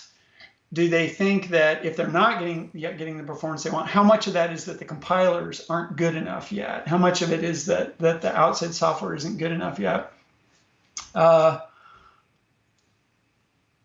Yeah, it's super hard to say. I mean, it works, right? Sure. But will they get to the performance node that they want to get to? I cannot say. I look at the architecture and I don't see anything in the design of the architecture that makes me doubt that if it works the way they want it to, it's going to be a really big deal. I actually think the single biggest unknown is what is everybody else going to do, because Dojo doesn't exist in a vacuum, right? If it's a couple years before Tesla can start moving significantly, and that's a total wild guess, right? But if it's a couple years before Dojo is really making big contributions, Tesla has to balance that against like what's the latest NVIDIA system and what have the startups done in the meantime, right? Because this isn't done. I mean, they're taking advantage of low-hanging fruit, as I described here, because they're doing a clean sheet design, and that has huge advantages, right? But somebody else could do a clean sheet design too, and this is not Tesla's, main focus. It's not their main area of competence. Another company could do it better. Like that's not outside the realm of possibility. And I kind of feel like looking at this, the biggest question in my mind about whether it's successful or not is whether it's relatively successful. Like, do they is it the case that 5 years from now, this is the best option they have? And that mostly depends on what other people do, I think. Got it. So what's kind of, in your opinion, possible offshoots? Like by learning, let's say Dojo, they press on, they have the D2 chip, the D3 chip. Let's say this cluster actually, there's HPC thing actually works out. They switch their training over. Do you foresee any like really kind of unforeseen benefits? Like for example, their hardware 4 or 5 chips, I'm guessing they'll have learned something from chip design and stuff to, apply perhaps to their car chips. But is there anything else you think that, this whole focus on the actual hardware would enable Tesla to do that maybe few people really are seeing, the potential for?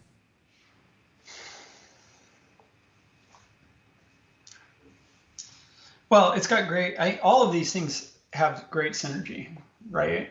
I've got, is it Charlie Miller? Well, synergies can often provide surprising results.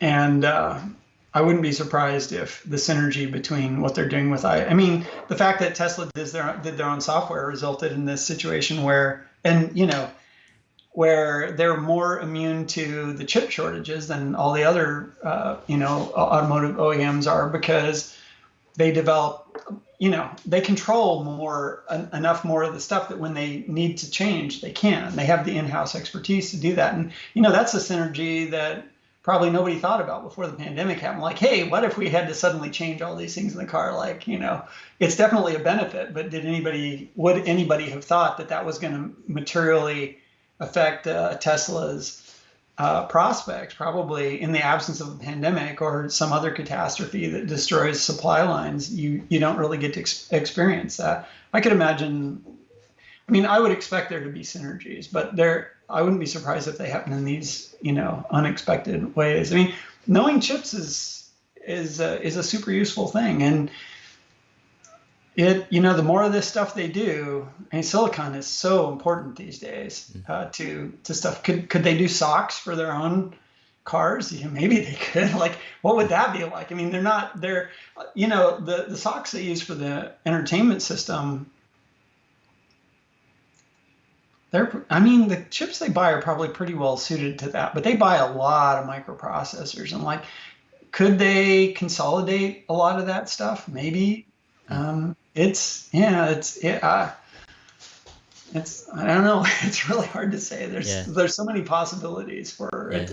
It seems like there are bound to be some. Yeah. It seems like the most low hanging fruit, or one of them, is just the whole integration of software and hardware, kind of like what Apple does, where you're able to match, the OS with the hardware and really optimize it. But it's like for like what they're doing with their, I didn't think that they were going to be able to get so much more. I'm shocked at how much better the M1 chips are. Yeah. Because, Intel's not a slacker. They're not sitting in the corner sucking their thumb. They do good stuff. And the M1 chips are just crushing them. And it mostly comes down to Apple knows what they need. They know what their users want. They know their application space. So when they got to where they could make their ICs, they were able to take all that stuff they knew about the domain that they need these ICs to operate in, apply that to the IC, and blam, boy, they're just crushing competition suddenly. So could Tesla do that? Yeah, they already did. The FSD chip is a great example of that. How many more opportunities are there for them to do that, in their vehicles or in their other operations? Like without knowing more about their future plans, it's pretty hard to speculate. But yeah, it's a long lever.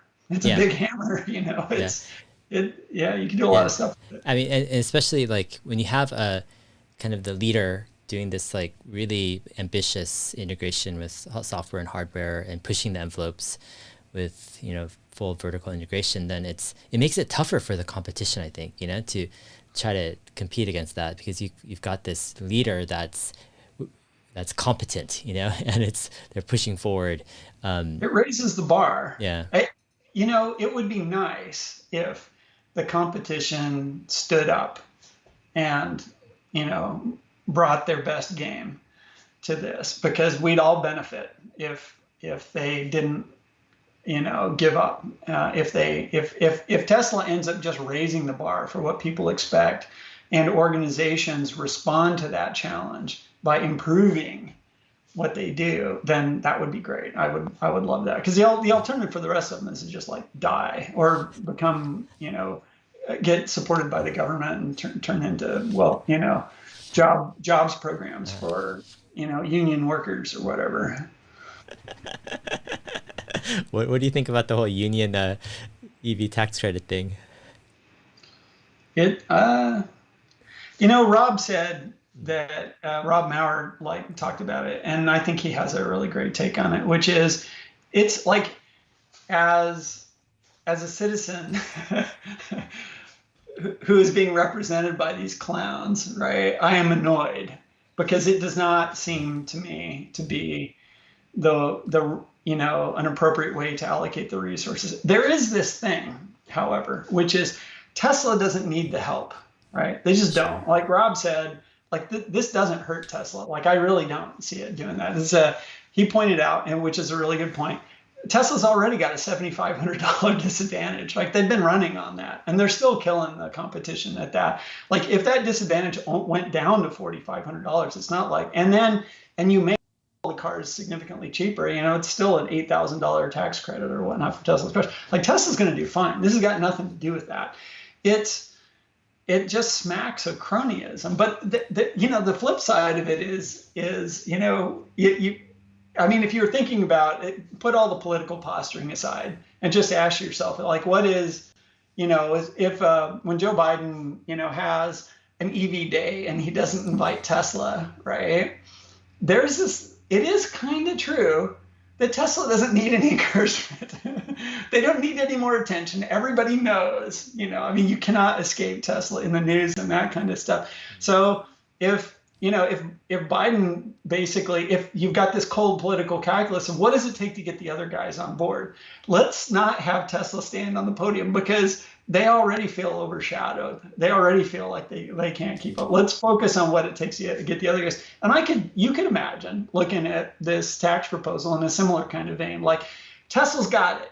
They're fine. How do we get everybody else on board? What do we have to tell them? How do we have to soothe their egos? How do we have to pay off their shareholders to get them on board so we can all get going? So there is a reasonable story, I think, a reasonable framework where you could look at this and you could say, yeah, that's actually not a bad idea. But that's not how it looks right now. It totally looks like, essentially politicians getting bought off by powerful social organizations that can get voters to show up at the polls, right? Yeah, definitely. All right, James, thanks for the chat on Dojo and all your thoughts on all these things. Yeah, it's been fantastic. It seems like definitely Tesla AI Day, it just has many layers to it, Yeah. The more you go into it, Yeah, boy, you think I ran on now? Wait till we start talking about the neural networks. Yeah, exactly. You have been warned. Awesome. Thanks, and we'll be in touch. I'm actually headed back to Texas soon after spending the summer in California, so gonna do a couple week road trip, and then hopefully maybe when I land in Texas, we could talk more about neural nets and some other things. Okay, cool. Awesome. Great. Okay. Well, have a nice drive and have a nice trip. Thanks. All right. I'll see you.